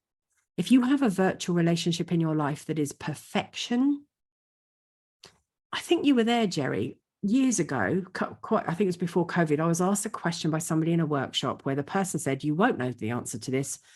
I'm thinking of getting an artificially intelligent sex robot doll. Were you there, Jerry? Yeah. And he went on to say, but I did know the answer actually, because we were talking about it. And I said, the problem is that sex doll will be perfect as a partner, perfect feeling vagina, as in the walls, perfect body shape, perfect lips, perfect hair, perfect, perfect, perfect, perfect. And will learn all the things that you want them to learn. They will be perfect and wonderful. So the problem is what are you going to do when you date a human? Because you said you want to get to a human eventually. Difficult, that one, isn't it? Because we don't think about it that way. And also then, how is your next person going to feel about you having perfect, about you having a doll? And are you still going to sleep with a doll when you've still got a person? Now, that would work for me because I'm a cut queen. I would love that sort of thing. That would work brilliantly. Does it work with dolls as well? Yeah, but that would work well for me because I can't defeat perfect. However, I would have to have love and attention and all those other things, but it would work. That's my mind, which I love. So we have to work on that. We have to think about how does that work? So if we have a virtual relationship that is perfection, because it's so easy to be perfect online, it's so easy to be nice, it's so easy to be many things, it is very dangerous. So I agree with you on that one, Lola. A fake sense of safety, which can lead to physical danger, because apparently we've talked for months. No, you didn't talk, you've corresponded and seen a few pictures, but also it can lead to online say in danger as well. Like we send people photographs and pictures, we go contrary to what we would normally do. We send them pictures that will be classed as illegal in the BDSM world because actually they've got marks and bruises on them. We don't know what else that person's into if they get their phone taken by fucking security somewhere or something happens, and then we just don't know. I think we just should be more wary of the protection of ourselves. Good point. I've read that. Sorry, Jess. Is it bad I keep my kink life and people in it totally separate from my real life? Kink is fairly new to me in the past 6 months. Can you define, Jess, what you mean by real life and kink life? Look, a lot of us do keep them separate for quite a while because we're so fearful of what's going to happen when they meet. We're fearful of being outed. We're fearful of being seen as a deviant or a bad person for having these thoughts and things. So some of us do keep it separate. But actually, as we get more and more into the scene, we make more and more friends, and we may have different friends. We may or may not come out. If we don't come out, the only danger is someone might out us. And then we've got to be really careful. Yeah, my vanilla life is I'm a mum and my family don't know. So I'm a mum and I've been kinky all through my children's lives. I made a choice to be out. Look, your children don't need to know that you take a fist up your ass. That's a fucking ridiculous thing to tell any child, right? I don't often take a fist up my arse. That's irrelevant. I'm just being dramatic for the sake of it. They don't need to know everything. There are incremental things that we tell children about the way we live that are relevant to their age, their wellness, their mental health, their emotional and mental and educational capacity. We don't tell children all about sex because that's the wrong thing to do. So there are ways of doing this, and there is more and more proof that actually kinky is born and facilitated. So we have to be really careful about that. So have a look at what you want to do. I think we're very fearful that it means we'll lose our kids, that things won't be okay, and kink can still be used against us. So whatever we do, you have to be so aware of taking the consequence of any decision that you make. So it really is okay for you to keep it as separate as you like. I've been outed twice in my life, which is interesting because I am out, but I have been actively outed and maliciously outed. And that can happen to us as well. So it's not bad. We have to look at what's right for us. I have two, but one is much braver and now demands fuss at any time. As for the spoons, it takes time to learn how to measure out spoons and not burning out, for sure. When it said vanilla attachment issues, I meant ownership issues, not control. Oh, completely, I get it. But I think we have to overlap the two and discuss the similarities. Sharing photos 100% internet is forever. My therapy went nowhere. Overwhelming desire for virtual relationship where can share all up to. Not quite sure what you mean by that, Anthony. Sorry. Yeah, just my vanilla life as I'm a mum. Yeah, sorry, I answered that. My 85-year-old ordained minister parents do not need to know anything about my kink life. Absolutely. But they could maybe know that we like things that they don't. Again, one of the times I was outed was a partner that I was seeing, loving all the kink life and shit, was having a great time, right? And then when I said, I'm not so sure, because actually I wasn't sure his kink was coming from a healthy place. The need for violence and control and aggression was more complex, shall we say. I went to Debenhams. I went to buy my parents a coffee machine for Christmas. And at that time, it was many, many years ago, even though I had a mobile phone, coverage was not everywhere. And I get in the car and I've got like 20 missed calls, and I'm talking brick time phones. And I turned up at my parents' house and they said, "Where have you been? Steve was here." And I was like, "Oh my God, what's happened?" And they said, "Steve said that you were probably in some club, nailed to a cross, being fucked by all sorts of," and I was like, fucking hell. I said, "Okay, I've just been to Debenhams. I can show you what I bought you for Christmas if you want." And I said, "And you know that my kink, I have a kink and my sex life is slightly alternative. And I can promise you now, I've never been nailed to a fucking cross. Do you trust me to take care of myself and know that I'm," "Yes, of course we do." I said, "So why did you let him get to you? That's exactly what he wants." And we ended up having an even deeper conversation about kink and poly and all sorts of things. It's difficult. And they already think I'm going to burn in hell anyway. Yeah, when I met my my ex-husband's brother for the first time, he was 15. And the first thing he said to me, because they also knew I was kinky and poly, but my husband wasn't at that time. And he said to me, "Well, you're Jewish and you're weird. You're definitely going to go to hell." And I was like, "Okay, at least my people will be there with me." See you there. See you there. It was just so interesting. Like, fucking hell, are you okay there? I think I'm careful. Thank my ex is a nightmare as well. So I like to keep my life really private. You do that. You do what is right for you. And just be aware that if you are ever caught, it's a lot harder. It's a lot harder to deal with as well. It makes a difference. Jess, if it's only something that's entirely natural, as Deb says, a year or two down the line, you might feel sufficiently comfortable and you might not. And anything is okay. It really is. Regarding online dating, virtual relationships, I feel that we tend to idealize the people we're talking to. Yes, we do. And we cover up little things that aren't so nice, like them not answering a question or doing something. We are different in person, which is why I believe we have to take time to get to know someone in person. I agree. Look, talking online can be lovely. If you have time, could you explain what the term authority transference means? Is that DS dynamic? So what authority transference is a newer word for power exchange. And the reason people use authority transference is because we have to be aware that we do have the authority, but we transfer it to somebody else. It's not an exchange really at all. So that's the idea. It's just a new word. It's more politically correct. I fucking love power exchange. It's my thing. It's really important to me. On some levels, there are some things I don't want to have any power over at all. So is it ever TPE, fully total power exchange? No, but actually the more I love someone, the more it becomes much more complete. So I really have to be careful about who I meet, how, when, and where. For sure. You get a feeling for who you can let know about your kink life. I'm very open with my life with my parents, but there's no gain for them or knowing, so I keep it from them. Poly is different. I think as well, you do have to make that decision about, look, years and years ago, I did an interview for a YouTube channel, and this couple were talking, and there was another woman there who, I won't name who she is, but she went on to be quite a big Radio 1 presenter, and she does lots of stuff with sex and everything else as well. She's there taking notes. And I said to her, "If you want to interview me, you can interview me. Don't just have to take notes or whatever." But basically, this couple turned around and said, "So we want to come out to our child because blah, blah, our son," they didn't say child, and blah, blah. And I said, "Why?" And actually, when we really got down to the why, it's to make their lives easier, to have their parties, to tell him to stay in his room. He was 14 years old. Inappropriate.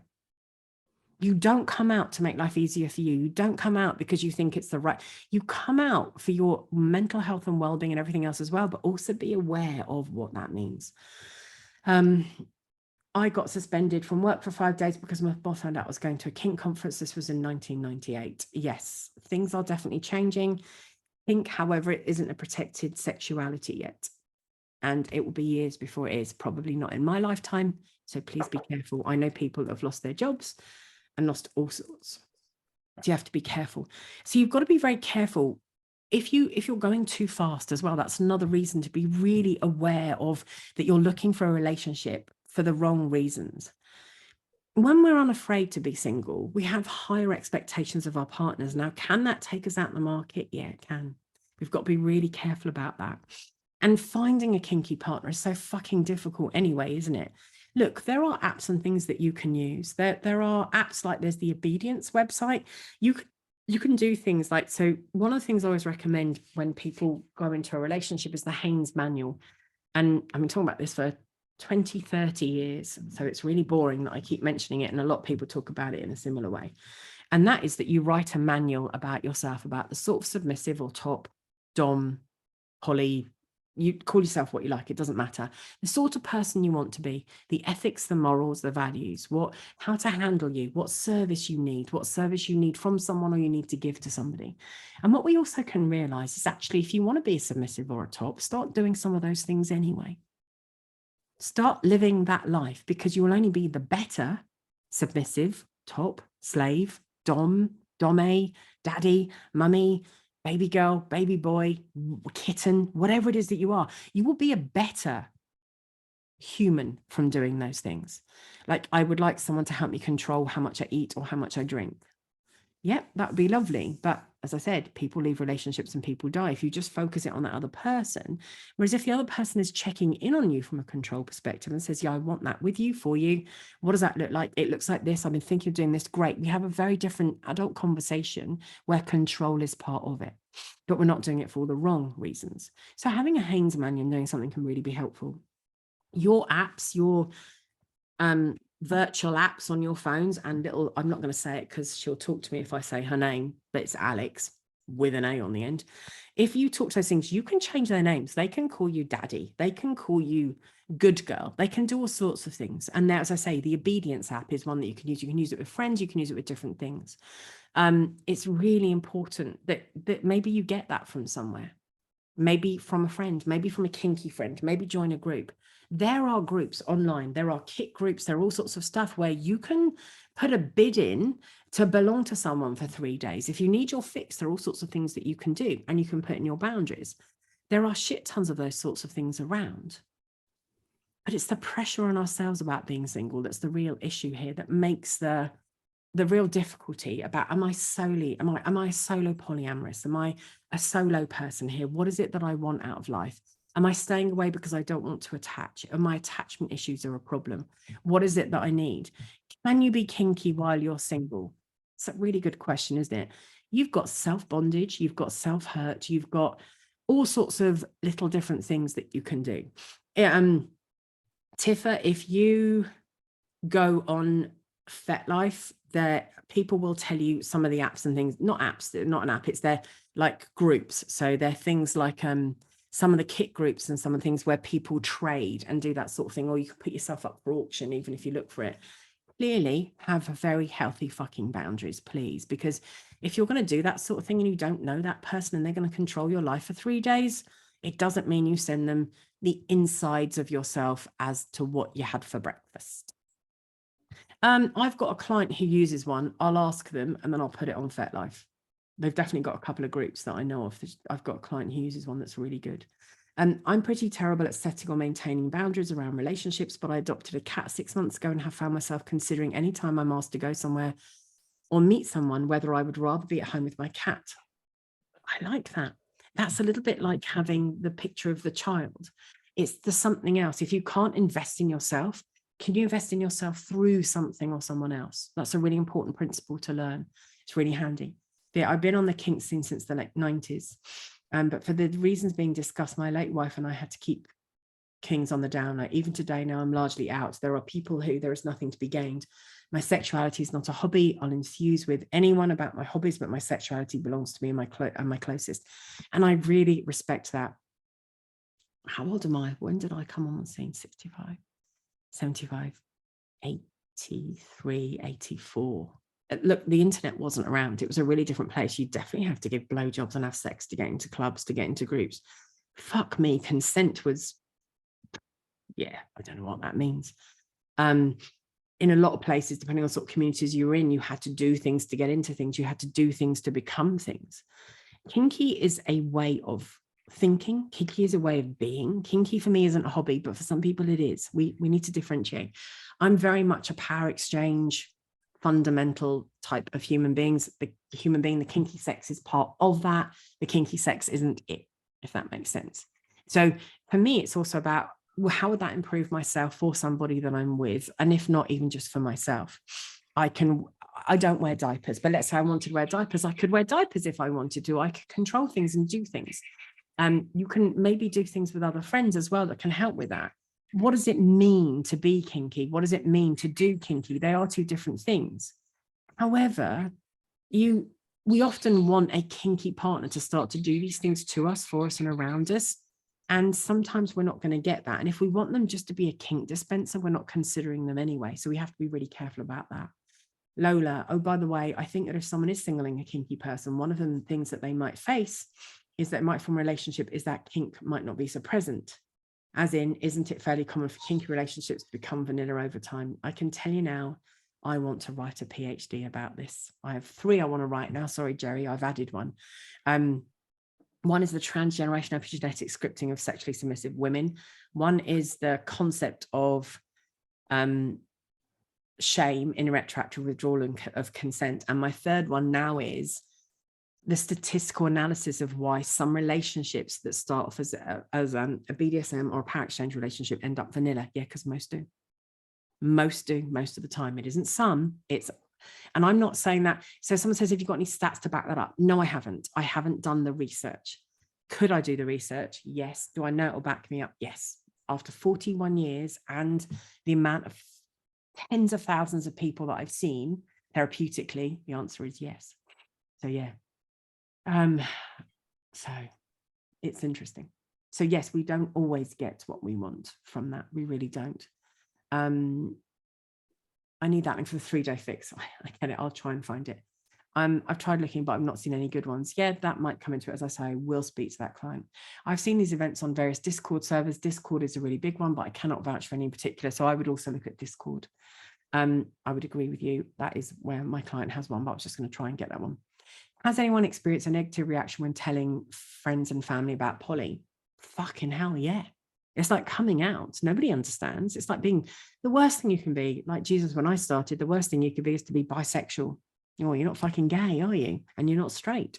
You're just a greedy cunt.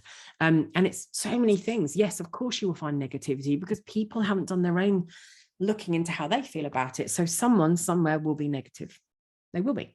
Contact magazines. Oh, what's they used to come through your door, these black and white home printed little things with staples in the middle. There were so many of those. Nobody used to come through my door. It's not a gift, going back to our previous statement. But yeah, oh my God. Yeah, when you signed up for them, there were so many interesting things. Ignore that. I only read the first part of the message. I know sod all about poly. But yes, people are. And kinky. Totally love this time. Got to go. Thank you very much, Lacey. People get lazy as it becomes the norm. I'm so interested in how we are actually becoming excessively normed out. If, like, for example, if choking is now the norm or anal is the norm, I spoke to a client about this today, it doesn't have to be your norm. And actually, I think we can get desensitized to a lot of these things. Then everything is the norm. And if you don't do it, you're not okay. If you don't do it, you're not submissive. If you don't do it, you're not a kinky person. Fucking hell, fuck off is what I think to a lot of that. We still can be kinky and single. We just need to understand what kink is to us. Our exchange is a lot more difficult, but we can have that person in our head. My ideal sir, my ideal daddy, my ideal master, my ideal mummy, my ideal sub would. So what would I improve myself around in order to get this? What would I want to do? And yes, a lot of us say, no, but I have to do it for the other person. Again, I'm going to wonder about the health of that completely. I'm master's greedy cunt. I'm glad. Not personally, but only when one of my cousins and his wife become a polycule, his family treated them all terribly. They do, and they can do, but not always. Look, some families are wonderful. My family are fucking amazing. My mum and dad are. Well, my mum died 2 years ago, but my dad, even at 88, he's okay. It was the A5, the little black and white ones, Debbie, you're completely right. Or Forum magazine had contact stuff at the back as well. So kink to vanilla, maybe the same reason everyone does votes Labour than rating and Conservative by the time they're 30. Not all of us, but we won't go into that. But never discuss politics and kink. We have to really make sure that we actively try and keep this shit alive. It doesn't just happen by default. Look, you used to make an effort when you met somebody in that you would dress up, shave, do different things. But when we live together, we stopped doing that sort of thing. So we still need to do that for ourselves as well. Before time runs out, I have to say this has been amazing. It's given me lots to think on. Oh my God, thank you. That's really kind of you. That means a lot to me. You have a real talent for public speaking. It was that 3 months of stand-up comedy. Yeah. Thank you. I really appreciate that. So lots of reactions there. My mum told me she thought bisexuals were women teasing men. This was when I figured out I was bi, later pan, and was testing the waters, telling her it took 6 years to come out to her. Yeah, because of that judgment is shit, isn't it? I think it's really important to understand that bi was the only definition in those days. Actually, I would argue, even though I've slept with an awful lot of human beings, that actually I'm very demi now. For me, it's about connection. It's not about just sex, because actually often sex is so shit. I would rather masturbate, wank, and have a good time than have sex, bad sex. And there is a lot of bad sex out there. It's really important to understand yourself and your body to find out what you want. And that's something we can do as singles as well. However, the danger with masturbation as a single is that you do it in such a specific way all the time that it makes it impossible for your partner to help you orgasm, because you need it hard and fast, or you need it just like this, or the right pressure, or those things. So switch out and swap out and change up your masturbation habits. That's a real danger as a single. Also, this idealization as a single, where we turn and say the perfect master daddy, change for any gender, change for any title, would. There is no such thing. Everybody is human before they're anything else. And we really have to be aware of that. Yeah, there are lots of titles and labels now that we can use that are really different. So there are lots of things we can do. We're at the end, really. What have I not covered for anyone? What would you like to know about singledom and kink that maybe I haven't covered and I can do a quick paragraph on before we go? Or are people happy to go? So what have I missed? Because there are a lot of questions today, and I'm really aware that I veered off towards some of them. So I might have missed something for some of you. Is there anything that you've got a burning question about around being single, around being poly, around being kink that I haven't answered that you want to type? I don't consider my kink the same as masturbation. Neither do I. However, masturbation habits can be really bad for us later. You are amazing, and I cannot wait to continue engaging on these talks. Oh, thank you very much. I might cry in a minute. How can we access the recording, please, Tim? So it will be on FetLife, and then on the links that I put in, you'll find a link to YouTube. London Alternative Market puts them up for me. They're on YouTube completely free of charge as well. So they're I don't think Cosmic's marriage to do tonight. No, that's fine. I recorded it. I sent it to him in my Dropbox. I'm sure that's got something to do with coming as well. I can make some kind of joke, but I won't. I sent it to Cosmic in my Dropbox. Yeah. He came in my Dropbox. Right.